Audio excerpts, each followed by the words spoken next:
Boa noite. Olá, boa noite.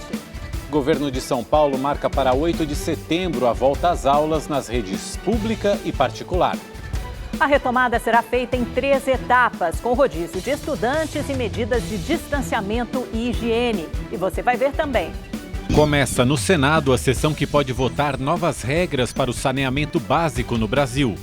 Quase 10 milhões de trabalhadores ficaram sem remuneração em maio em todo o país por causa da pandemia.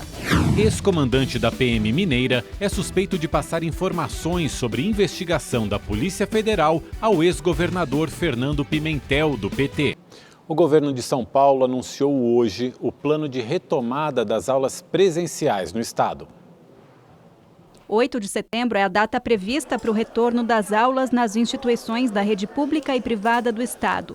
A data foi escolhida porque até lá o governo espera que todas as regiões do estado completem 28 dias na fase amarela da flexibilização. 28 dias de amarelo vai estar indicando uma estabilização consolidada e várias áreas a gente espera que já esteja no verde ou já esteja no azul. A volta às aulas dos mais de 13 milhões de alunos também vai estar vinculada com os indicadores do sistema de saúde. O retorno também será em conjunto. Poderemos ter exceção se algum regredir no futuro, mas a gente já está pensando nisso, no retorno, justamente na fase amarela. Alguns já estarão no verde, alguns já estarão até talvez mais avançados. Se Deus quiser, conseguiremos avançar. O número de alunos por sala de aula será restrito para que seja respeitada a distância de 1,5 metro entre eles. Por isso, o plano de retomada da educação prevê rodízio de estudantes nas instituições de ensino. As atividades virtuais serão mantidas como complemento dos estudos. O objetivo é que todos tenham acesso aos mesmos conteúdos em casa e nas escolas. A retomada das aulas vai ser feita em 3 etapas. Na primeira, cada escola vai poder trabalhar com até 35% da capacidade total em sala de aula. Na segunda, até 70% e na terceira, 100%.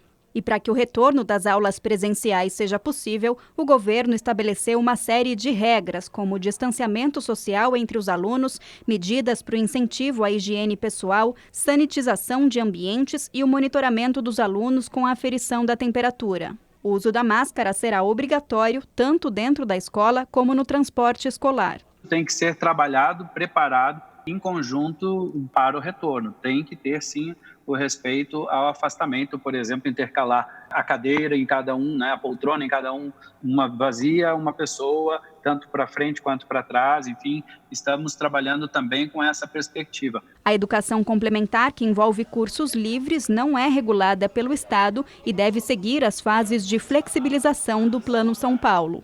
Todas as decisões serão compartilhadas com o Comitê de Saúde do Estado de São Paulo para garantir prevenção e segurança. E apesar de todos os protocolos que possibilitam o retorno das aulas presenciais, a normalização ainda está longe de acontecer. A H1N1 afetou 15 dias de aula no estado de São Paulo. Uma pesquisa foi feita e o impacto foi de quase 4 pontos na aprendizagem negativos naquele ano. Então nós estamos falando aqui de algo que é muito mais exceção e que deverá ter sim o nosso planejamento de recuperação vai até o final de 2022, porque é quando a gente acredita que vai conseguir equilibrar.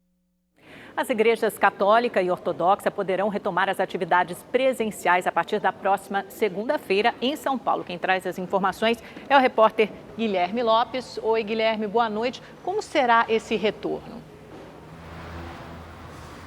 Olá, Amanda Mauro. Boa noite a vocês, a todos ligados com a gente.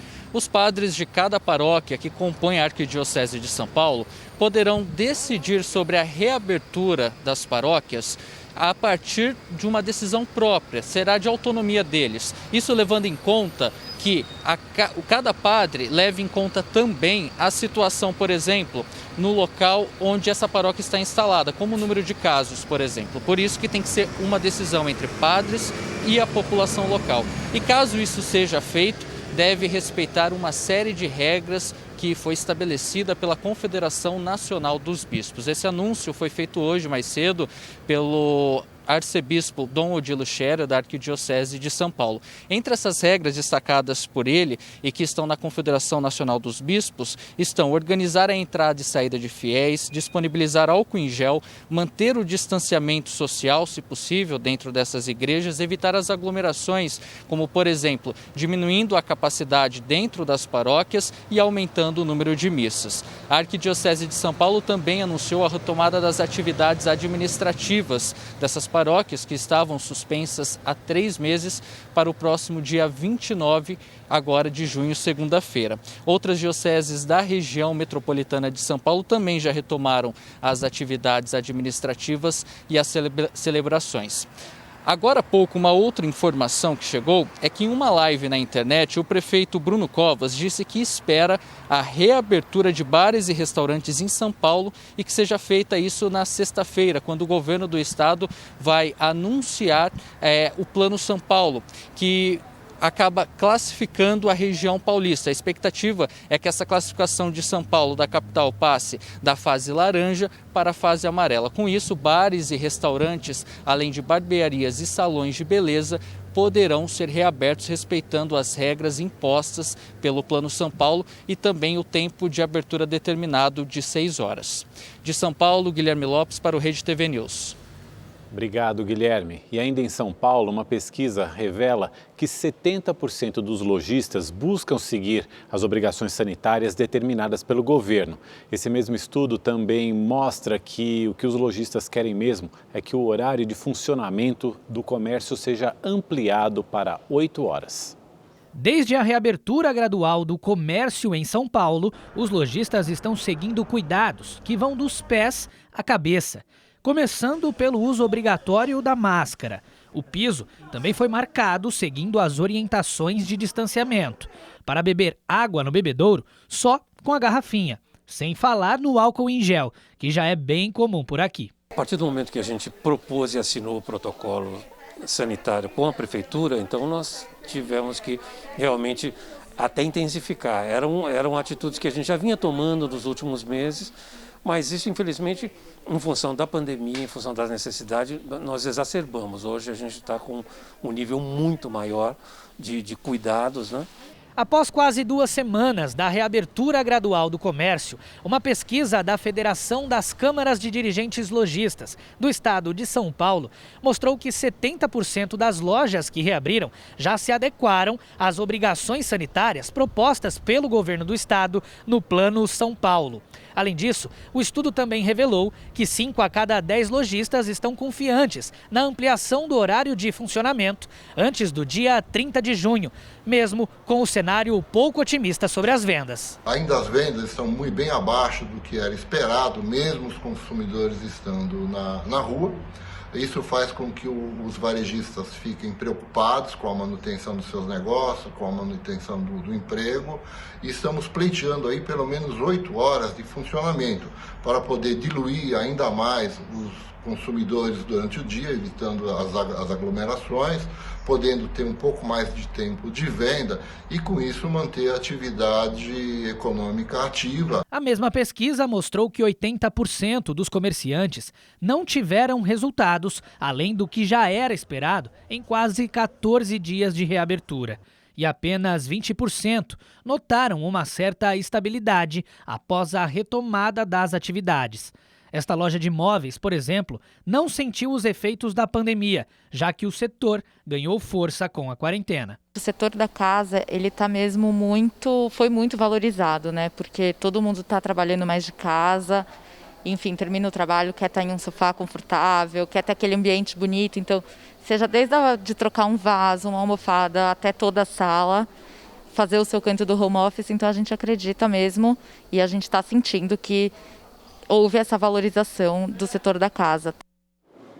Em nota, a Secretaria de Desenvolvimento Econômico do Estado de São Paulo ressaltou que não pode permitir o avanço da flexibilização além do recomendado, porque a retomada tem que ser gradual e consciente e que todas as diretrizes do plano são orientadas por cientistas e instituições de referência. Um novo teste para a detecção da Covid-19 está sendo desenvolvido por um laboratório em parceria com o Hospital Sírio-Libanês. A expectativa é que o exame seja mais barato e mais rápido que os outros disponíveis no mercado. A partir da saliva, o novo método identifica a presença do novo coronavírus na pessoa. O próprio paciente pode coletar o líquido e despejar num tubinho esterilizado. O resultado sai em 1 hora. Por enquanto, o exame está disponível para empresas parceiras do laboratório e do Hospital Sírio-Libanês. O custo do teste é de R$ 95. Ele é um teste altamente confiável. A gente viu que no cenário real do dia a dia, quando a gente coleta o cotonete, aquele swab nasal e faz um RT-PCR e compara com a saliva e o LAMP, como a gente fez, eles deram resultados idênticos. 100% de especificidade, quer dizer, não teve nenhum falso positivo, e 80% de sensibilidade. A gente identificou a maior parte dos casos. O próximo passo é aumentar a capacidade de produzir os testes em grande escala. O laboratório pretende, num primeiro momento, processar 100 mil testes por dia. Depois disso, a ideia é estender a tecnologia para outros laboratórios e chegar a 1 milhão de unidades e aumentar assim o número de pessoas testadas. A testagem em massa é um fator importante para o controle da doença. A ideia do teste novo produzido é fazer o que a comunidade tem pedido desde o início da pandemia, a comunidade científica no país, né? Que é fazer uma testagem em massa de modo que a gente, de fato, possa ter o real dimensionamento do número efetivo de pacientes infectados no país nesse momento. E você que ainda não assinou o Rede TV Plus, fique ligado para o grande sorteio deste domingo. Será sorteada uma BMW X1 0 km. Fique atento à programação e interaja com a gente. Agora ficou ainda melhor assistir à Rede TV? Você pode participar de maneira interativa dos programas e ainda concorre a um festival de prêmios. Tem smartphones e até carros. Para saber mais e participar é fácil. Todas as informações você encontra no site redetvplus.com.br. Na noite de ontem, o Tribunal Superior Eleitoral arquivou uma ação por suposto abuso de poder econômico da chapa Jair Bolsonaro e Hamilton Mourão nas eleições de 2018. E hoje foi publicada uma lei sancionada pelo presidente Bolsonaro que permite que alimentos não comercializados por restaurantes e supermercados sejam doados. Pela nova lei, poderão ser doados produtos in natura industrializados e até mesmo refeições prontas que estejam próprias para o consumo humano e não tenham sido comercializados. As doações podem ser feitas por supermercados, restaurantes e bares, entre outros estabelecimentos. Os alimentos devem estar dentro do prazo de validade e respeitar as regras sanitárias. E na noite de ontem, o Tribunal Superior Eleitoral arquivou, por unanimidade, uma ação que acusava a chapa Jair Bolsonaro e Hamilton Mourão de abuso de poder econômico nas eleições de 2018. Segundo o pedido de cassação, a chapa teria usado outdoors de forma irregular. No entanto, para os ministros do TSE, não há elementos objetivos mínimos capazes de evidenciar o abuso do poder econômico, a existência de ação orquestrada ou a gravidade da conduta ilícita. E o Senado discute neste momento o projeto de lei que cria um novo marco regulatório do saneamento básico. O texto prevê que quase todos os brasileiros devem ter acesso à água potável e tratamento de esgoto até 2033. Se a proposta for aprovada sem alterações, ela segue para a sanção do presidente Jair Bolsonaro. A nova regulamentação estava em discussão no Congresso há 2 anos. A principal mudança que ela traz é favorecer a entrada de empresas privadas em obras de saneamento básico. Hoje, a maior parte da estrutura é construída por companhias estaduais de abastecimento e saneamento.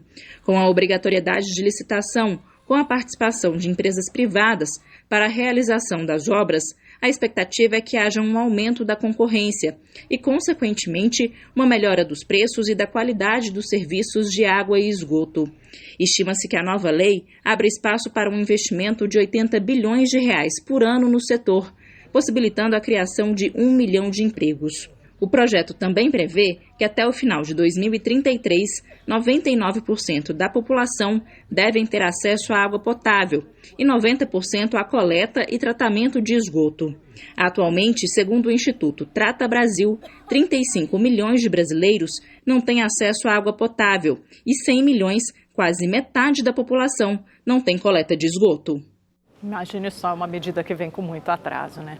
O ministro do Supremo Tribunal Federal, Alexandre de Moraes, determinou a soltura da líder do Grupo 300 do Brasil, Sara Giromini, conhecida como Sarah Winter. Ela já deixou o presídio em Brasília e terá que usar tornozeleira eletrônica. Sara foi presa por ordem do próprio ministro dentro do inquérito que investiga atos e ameaças ao Supremo Tribunal Federal.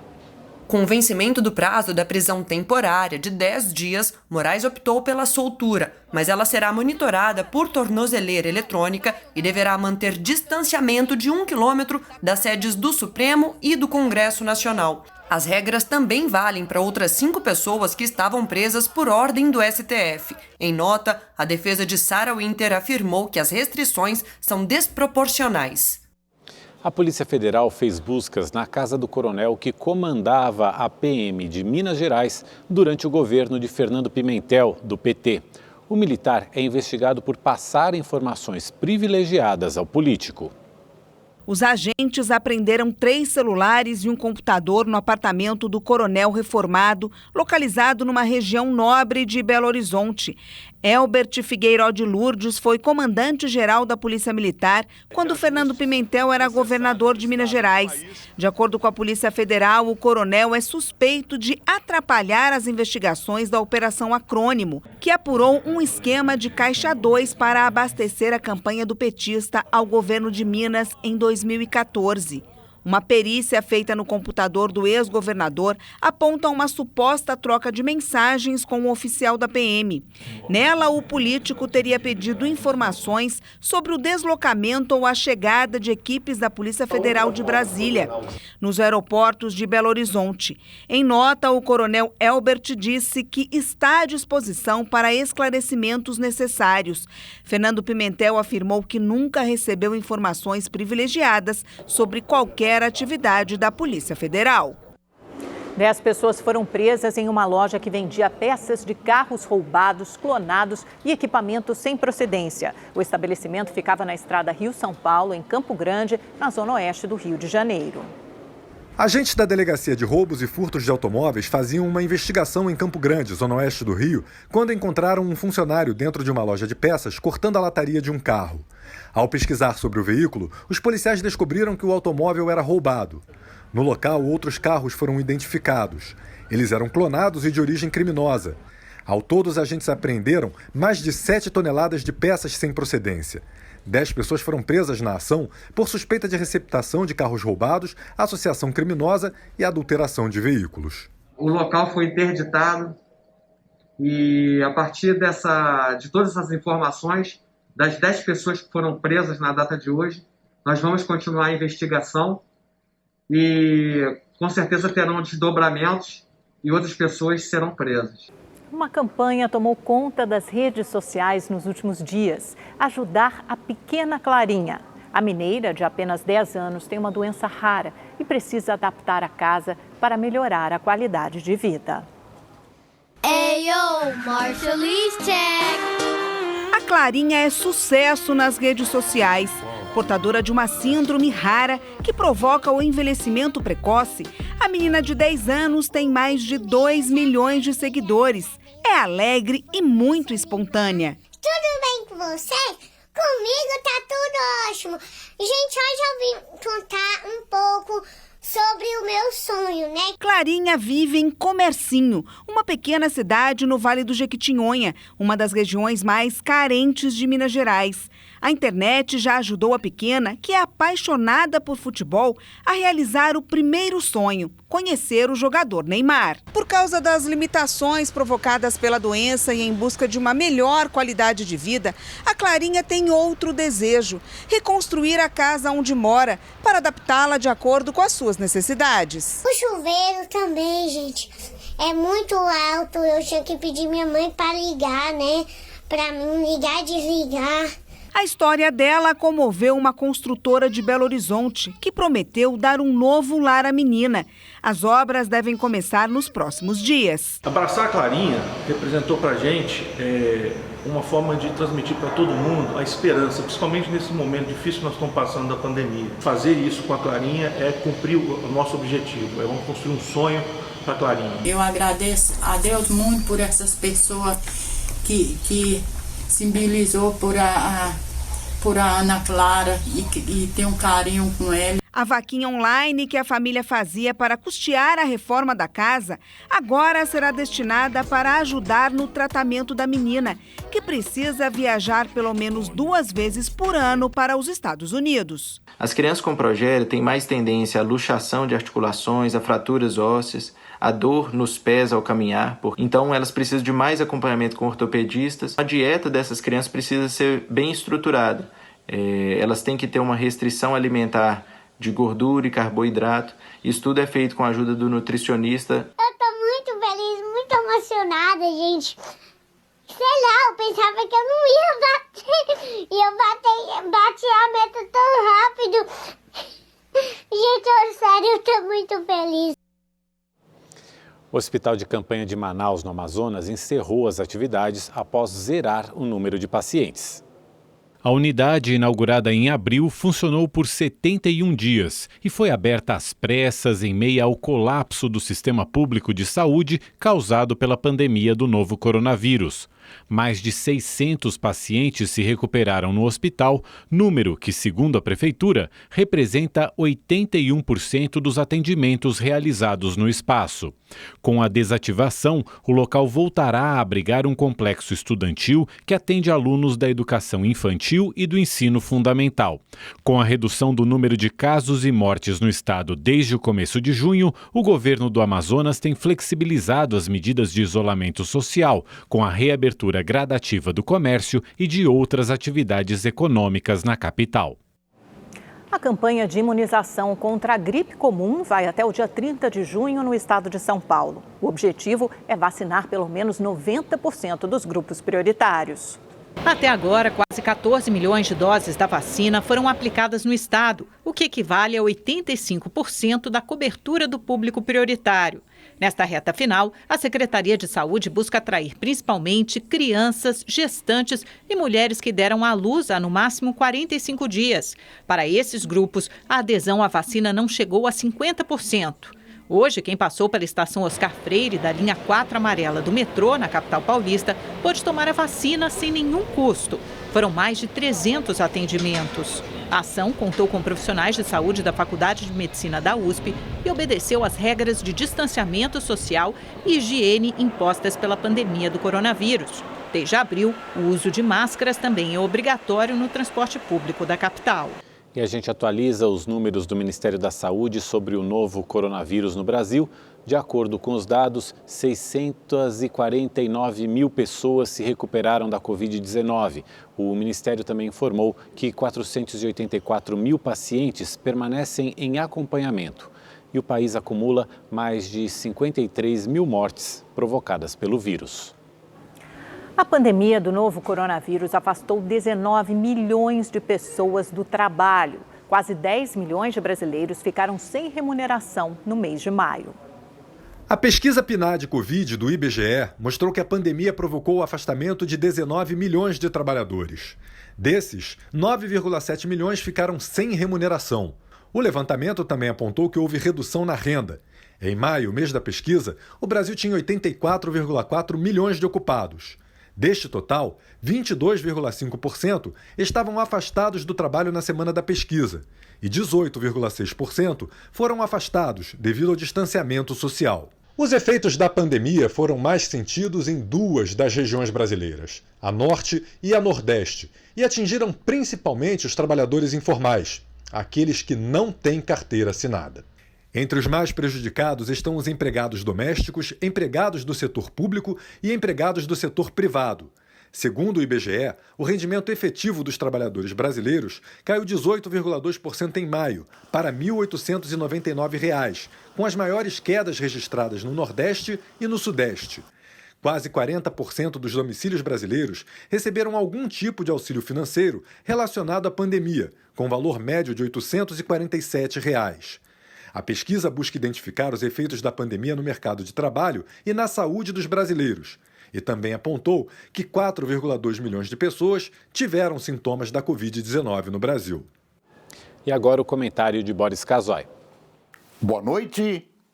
Segundo o noticiário, a pandemia do coronavírus, que obriga a uma quarentena domiciliar, tem provocado em muitas pessoas um processo de insônia. E essa insônia tem elevado consideravelmente a procura nas farmácias de remédios para dormir. Muitos desses produtos podem causar efeitos colaterais e até dependência. O presidente Jânio Quadros tinha uma receita infalível para dormir. Eu mesmo já experimentei e posso atestar a eficiência. Tenha à sua cabeceira o livro O Capital, de Karl Marx, a Bíblia dos comunistas, que, aliás, poucos comunistas conseguiram ler. Lidas as primeiras 5 ou 6 páginas, não há como escapar de um sono profundo provocado pela chatice da sagrada obra, exibida intocada só nas estantes dos socialistas brasileiros, porque no resto do mundo está nos museus ou no lixo. Siga a receita do Dr. Jânio. Tente ler O Capital e tenha uma boa noite. Por maioria de votos, o Supremo Tribunal Federal decidiu hoje que estados e municípios não podem reduzir o salário e a jornada de servidores quando o gasto com o pessoal ultrapassar o teto. Essa possibilidade estava prevista na Lei de Responsabilidade Fiscal, mas foi suspensa em 2002. Para a maioria dos ministros, a redução temporária de carga horária e de salários fere o princípio constitucional de irredutibilidade. A decisão do STF contraria a demanda de estados e municípios. O ator e apresentador Mário Frias assumiu ontem à noite, numa cerimônia fechada no Ministério do Turismo, a Secretaria Especial de Cultura. Ele ocupa o lugar de Regina Duarte, que ficou 3 meses no cargo. Frias será responsável pela reformulação de políticas públicas e projetos que promovam o setor cultural do país. A nomeação do novo secretário foi publicada na última sexta-feira. E agora um alerta muito sério, viu? O número de transplantes no Brasil caiu 34% em abril por causa da pandemia do coronavírus. Voos para o transporte de órgãos foram cancelados, não há leitos específicos e pacientes e doadores têm medo de contraírem a doença. Mais de 37 mil pacientes estão na fila de espera. O Brasil está entre os países que mais realizam transplantes no mundo. São cerca de 30 mil por ano, a maioria de rins e fígado. Só que a pandemia está mudando as estatísticas. Cirurgias renais caíram em torno de 50% durante a pandemia e as hepáticas de 30% a 35%. Somando com os transplantes de coração e pâncreas, em abril deste ano foram realizados 410 no total. No mesmo período do ano passado, foram 617, uma redução de 34%. Já as cirurgias envolvendo córneas e medula óssea foram praticamente paralisadas, com exceção de casos urgentes. Os dados são da Associação Brasileira de Transplantes de Órgãos. A Associação Brasileira de Transplantes de Órgãos recomenda que os transplantes vitais, como coração, fígado e pulmão, sejam mantidos. E os transplantes renais dentro da necessidade e principalmente das condições de cada estado, de cada cidade. Dividindo por regiões do país, Minas Gerais, Paraná e Rio Grande do Sul tiveram impacto menor por terem menos casos registrados de Covid-19. Porém, no Norte e no Nordeste, a redução de transplantes passa de 50%, não só pelo alto índice de contágio do novo coronavírus, mas por causa da estrutura precária nos hospitais. Em todo o Brasil, são quase 38 mil pacientes à espera de um órgão. Adriana mora no Piauí, mas a fila do transplante é no Ceará. Ela já está há 3 anos na espera, mas sem previsão da retomada de exames e muito menos da cirurgia.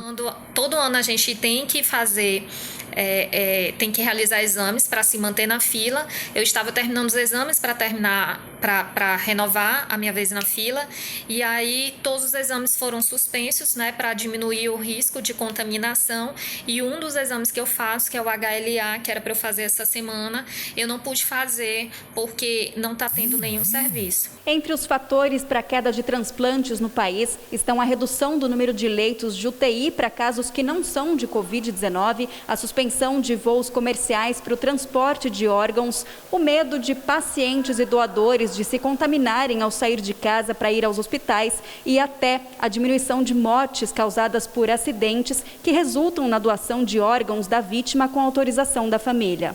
Segundo o Registro Brasileiro de Transplantes do primeiro trimestre deste ano, atualmente no Brasil há 965 doadores efetivos. Em São Paulo está a maior parte, 283, mas também está o maior número de pacientes à espera da doação de órgãos, quase 16 mil pessoas. No estado, uma alternativa para ajudar na atenção aos pacientes é a telemedicina. Através da tecnologia, o médico consegue medir funções como oxigenação, pressão e frequência cardíaca. No caso de Ariadne, que mora no interior paulista e já tem um rim transplantado, boa parte do processo de recuperação dura 3 meses, tem sido à distância. Então, o único momento que eu saio de casa para coletar exames no laboratório, envio esses exames para o meu médico e as consultas são feitas à distância por telemedicina. Isso para que eu fique o mais isolada possível por conta da minha imunidade. Um esforço necessário, mas também uma recompensa. É um momento de maior tensão, mas é um momento de muita alegria, porque eu recebi o meu órgão devido a uma família ter dito sim à doação de órgãos. A Justiça suspendeu um decreto que restringiu o acesso à Ilhabela, no litoral paulista, por causa da quarentena. As restrições na travessia da balsa já duravam mais de 3 meses. A decisão foi da Vara Única de Ilhabela, que ontem atendeu o pedido de uma ação popular e decidiu suspender qualquer decreto municipal que proíba a entrada de pessoas na ilha por meio da balsa. Desde março, quando começou o isolamento social no estado de São Paulo, a entrada em Ilhabela estava restrita, só ocorria após análise e autorização da prefeitura. No entanto, segundo o juiz Vitor Hugo de Aquino, a medida não se faz mais necessária, já que Ilhabela iniciou os protocolos para a retomada da atividade econômica, relaxando assim o isolamento social. Na decisão, o juiz diz que os decretos que restringem a entrada de pessoas dentro do município são inconstitucionais. Afirma ainda que os atos prejudicam a moralidade administrativa e são desonestos. A decisão já está valendo. A Prefeitura de Ilhabela disse que vai recorrer da decisão. Começou a temporada de observação de baleias jubarte no Espírito Santo. Nesta semana, mais de 20 foram avistadas no litoral capixaba. As expedições para a observação das baleias já tinham entrado até no calendário turístico do estado, mas nesse ano tudo mudou.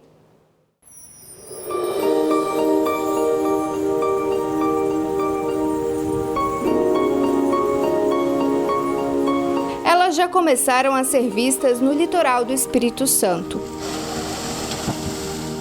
São as baleias jubarte que todos os anos cruzam o litoral capixaba para a atividade reprodutiva. Depois elas retornam para a Antártica e no ano seguinte fazem o mesmo ciclo. Elas estão distantes ainda, não é muito bom para o turismo, né? Mas com o caminhar da temporada elas vão adentrando, né? Elas vão aparecendo grupos menores, com fêmeas grandes e depois os filhotes. Essas imagens foram feitas pelos pesquisadores do projeto Amigos da Jubarte. Foi durante a última expedição de observação neste mês. 22 baleias jubarte foram avistadas. A temporada ela começa em junho e vai até outubro, né? Então a gente tem um grande tempo de temporada de baleia aqui, de período reprodutivo, onde é possível desenvolver a observação de baleias, que é uma atividade sustentável pode gerar recurso, renda, né, para as comunidades costeiras, e é um tesouro que a gente tem no mar. O turismo de observação de baleias estava em crescimento no estado nos últimos anos. Para pesquisadores, o turismo ajuda na conscientização e preservação da espécie que chegou a entrar em extinção. Elas dão um show com os saltos e até quem já deveria estar acostumado ainda se surpreende. O projeto foi criado há cerca de 5 anos com a capacitação de equipes e guias turísticos, mas para esse ano ainda não tem previsão para a saída do projeto devido à pandemia. Mas um guia com protocolos de segurança já está sendo criado para, quem sabe, ainda ser possível ver as baleias de 2020. Desenvolvemos em parceria com o Instituto Baleia Jubarte um protocolo para as atividades científicas, né, que não podem parar, e a temporada de baleias já começou, elas já estão aí. E a partir desse protocolo a gente desenvolveu um para a atividade turística em si. As baleias Jubarte podem chegar a 16 metros e pesar até 40 toneladas.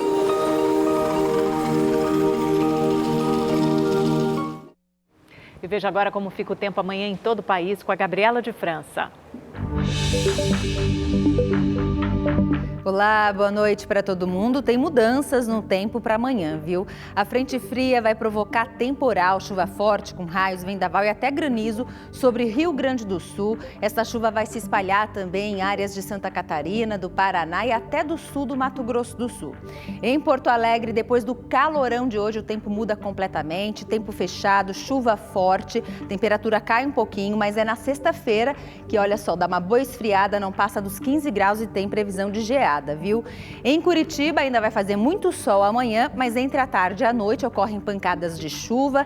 Na sexta-feira a chuva pode acontecer aí a qualquer hora do dia e a temperatura cai, não passa dos 18 graus. E a chuva e o frio devem alcançar até o fim da semana São Paulo. As pancadas de chuva chegam a partir de sexta-feira, mas é no sábado que o tempo fica fechado, chove o dia todo, a temperatura cai bem, mínima de 13 graus, não passa dos 18. Por enquanto, amanhã vai fazer muito sol e calorão de 26 graus. E olha, vai ser assim ainda em grande parte do Brasil. O ar seco continua agindo aqui em todo esse amarelão, desde o sudeste, passando pelo centro-oeste, em Rondônia, sul do Amazonas, do Pará, Tocantins e em grande parte aqui do nordeste do Brasil. Além do tempo seco, do sol, vai estar muito quente, temperaturas acima dos 30 graus em alguns locais, viu? No Rio de Janeiro, por exemplo, muito sol, calorão de 32 graus. Em Palmas, a máxima chega aos 34, em Cuiabá a temperatura chega aos 35 graus, bastante quente. O dia ainda começa com friozinho de 13 graus em Belo Horizonte, máxima de 25, 12 graus em Brasília, depois esquenta chegando aos 27 graus. Em Salvador pode ter chuva rápida, fraca, isolada, o tempo fica mais aberto, 27 graus. Agora em Recife e Natal, sol o dia todo e máxima de 29 graus. Eu fico por aqui, uma ótima noite para você. Te vejo amanhã. Até lá. Tchau, tchau. A Vigilância Sanitária do Rio de Janeiro realizou hoje vistoria em 7 clubes e os fiscais encontraram 11 infrações. A vistoria foi feita nos principais centros de treinamento da cidade. Foram encontradas irregularidades nos CTs do Botafogo, Fluminense e Vasco da Gama. Uma das principais falhas de protocolo de higiene e segurança foi a ausência de álcool em gel nas áreas de circulação, além da falta de sabonete líquido nos banheiros, lixeiras adequadas, falta de funcionários da limpeza e de cartazes informativos. O Ninho do Urubu, sede do Flamengo, foi o único CT de acordo com as regras sanitárias. Apesar das falhas, os clubes não foram proibidos de continuar os treinamentos. E o Rede TV News de hoje fica por aqui. Obrigado pela companhia, uma ótima noite para você e até amanhã. Feliz dia de São João, dá para comemorar ainda. Boa noite, até amanhã.